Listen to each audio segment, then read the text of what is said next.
I want to turn finally here to the Middle East, where Trump actually is right now, as at the time of this recording. A theme of our conversation has been missed opportunities, ways in which the engagement and diplomacy might have, I mean, nothing is known for certain, but might have achieved things that military force and the threat of force did not achieve. Obviously, on October 7th, 2023, Israel-Palestine, which I believe one of Jake Sullivan had just said like the week before in Foreign Affairs, like the Middle East is more peaceful than ever before. It completely exploded. What was anything left of the peace process or the two-state solution disappeared. Is that now that we see, Gaza being essentially erased, every last building being flattened, Trump and Israel planning the complete expulsion of Palestinians if they can achieve it. But is that also an area where there were squandered or missed opportunities for the United States to achieve some kind of lasting peace? Of course. The last serious effort at making peace was led by Jimmy Carter, and it produced the Camp David Accords, which are now in jeopardy because Israel's violating a key provision of those accords by what it's doing in Gaza. But of course, there were diplomatic opportunities. But the United States has simply backed whatever the Netanyahu government wants to do, not being willing to admit publicly that the Netanyahu government and Zionism generally are dedicated to the removal of the native population from Palestine and its replacement with immigrants from Europe and elsewhere in the Arab world. There's quite a divide, of course, between the Mizrahim, the Sephardic Arabic-speaking Jews who were driven out after Israel's establishment in reaction to the establishment of this colonial settler enterprise, and the Ashkenazim European Jews who were the spearhead of Zionism. But anyway, we have a situation in which the Trump administration seems in many respects to be moving away from Israel. There's a battle within the administration between America firsters and Israel firsters. Mm-hmm. Now, of course, the America firsters are also ardent Zionists, but they don't think that the cause of preserving Israel as a viable state is served by the sort of inhumanity, gross violations of international law that attract a universal opprobrium wherever they are accurately reported, and therefore they're prepared, apparently, the America firsters, to have a distance between themselves and Israel. This is illustrated in multiple recent developments. For example, after coming to the aid of Israel by an attacking Yemen and the Ansar Allah or Houthi government in Yemen, the Trump administration reversed course, and they agreed on a ceasefire with the Yemenis, but they did not insist that Yemen stop firing missiles at Israel or stop conducting a sea blockade from the land in the Red Sea against Israel. We've also seen the president, against Netanyahu's demands, embrace Syria, ending the sanctions against Syria, and actually shaking hands with Ahmed al-Shara, the new president of Syria, a terrorist with a bounty on his head. This is a direct frustration of the Israeli desire to fragment Syria into multiple little enclaves. We have also got an arms deal with Saudi Arabia, which the Israelis oppose, including apparently a nuclear agreement to provide reactors to Saudi Arabia, without demanding that Saudi Arabia normalize relations with Israel, which is utterly impossible under current circumstances, given Arab abhorrence of what the Israelis have been doing in Gaza. Some parts of the administration are working to resettle Palestinians in improbable places like Equatorial Guinea Angola, Rwanda. Um, you know, this is not, these are not locales that are very congenial to Palestinians. So some of that is going on. But at the same time, the Trump administration just said to Israel, look, we're taking over management of Israel, of Gaza. We're taking over management of Gaza. We will manage the humanitarian relief that you have denied people in Gaza. Of course, they plan to do it in a weird way with private contractors. But there will be no Israeli soldiers handing out food and so forth to Gazans if this goes through. So these are all evidences of a distancing of the United States from foreign policies that have been basically dictated by Israel.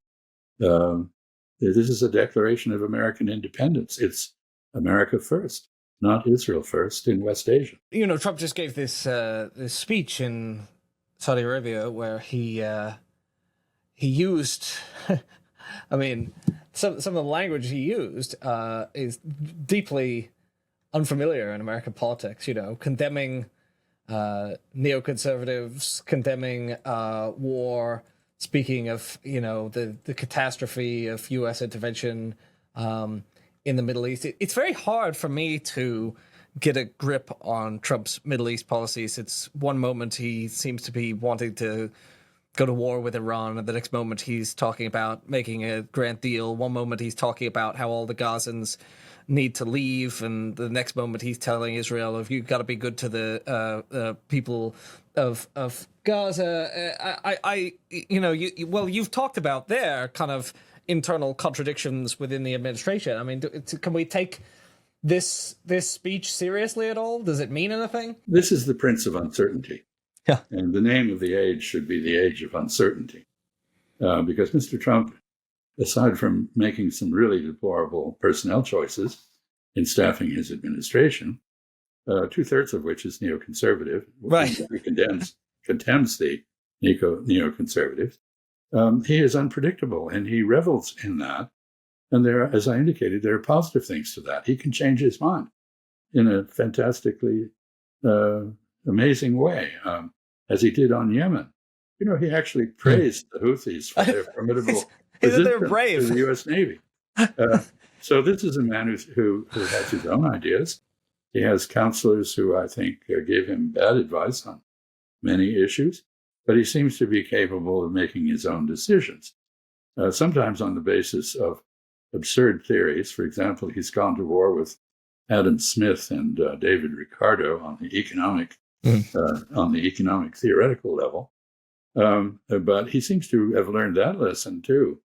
In some respects, at least, he's distanced himself from the advisors who advocate preventing death by China in the economic area.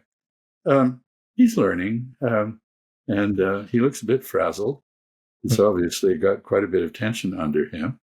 And so this is an administration that embraces contradictions and sometimes rises above them. So I would say, it's not all bad. I suppose I'd finally ask you here, you know, the horror in Gaza that's unfolded since October 7th. I mean, you said there when I asked you that you did believe that there were squandered opportunities, that the peace process could have gone differently if the United States had been more seriously committed to doing something other than just standing in lockstep with Israel. I mean, going forward, if you were an advisor to the United States president, someone who has an interest in a just resolution to the conflict that actually helps Palestinians achieve some level of self-determination or equal participation in the country they are occupied by, what do you think U.S. policy ought to be in Israel-Palestine going forward? How do we help come back from the horrendous catastrophe that we're seeing unfold? Well, in the almost 80 years of its existence, Israel has never put forward a single peace proposal for peaceful coexistence with the Palestinians. its objective has always been their expulsion or murder. And I think we should cut off arms sales and demand that Israel make a peace proposal for coexistence with the other people who inhabit Palestine. The great irony here, of course, is that David Ben-Gurion, who was the first leader in Israel, freely admitted that the Palestinians were the genetic descendants of the original Jewish inhabitants of Palestine, who had converted first to Christianity under the Byzantines and then to Islam. So basically, we have a group of people with a dubious claim to territory. I mean, after all, you would have, if you applied the principles we apply to Palestine to, let's say, Manhattan, then the Lenape Indians would be entitled to recover it, probably with reparations from the Dutch, who screwed it out of them with a few beads. So I say that because my kids are part Lenni Lenape, so I'm hopeful. Yeah, I think we have to have. The only time Israel's ever been able to advance any kind of peaceful relationship with its neighbors or the Palestinians is when it has received tough love from the United States and the international community, and that's just a fact. And you said at the end of your book on America's continuing misadventures in the Middle East, which was published before the October 7th attacks and the present war, we must find a way to divert Israel from the largely self-engineered isolation into which it is driving itself while repairing our own increasing international ostracism on issues related to Israel. I mean, obviously been magnified 100-fold since then. Yeah, I had some vision of where Israel was driving itself, and I was appalled because I believe it ends in going off a cliff. And for foreseeing what is actually happening now, I was, of course, branded a vicious anti-Semite and so forth. Far from that, I would like to see Israel survive and prosper. Yeah, it cannot do it in this manner. Yeah, I mean, Noam Chomsky, who we've had on this program, said that, Israel was driving itself towards national suicide. It would be the end of Israel. And so anyone who actually cared about, he said the people who say they care about Israel don't actually care about Israel because they're driving it towards its own destruction. Thanks for watching. This video is a product of Current Affairs Magazine, the country's leading independent left print magazine based here in New Orleans, Louisiana. Go to currentaffairs.org to find out more about us, and currentaffairs.org/subscribe to subscribe to our absolutely gorgeous bi-monthly print edition. Get it in your mailbox. You can also subscribe to the Current Affairs News Briefing, the Current Affairs Podcast, or you can subscribe to our digital edition. Current Affairs is entirely reader-supported. We have no ads. We have no corporate backers. We depend on you. So please consider purchasing a subscription or making a donation to Current Affairs today. We are a 501c3 non-profit organization, and your donations are tax-deductible to the extent allowable by law. Thanks for listening. Thanks for watching.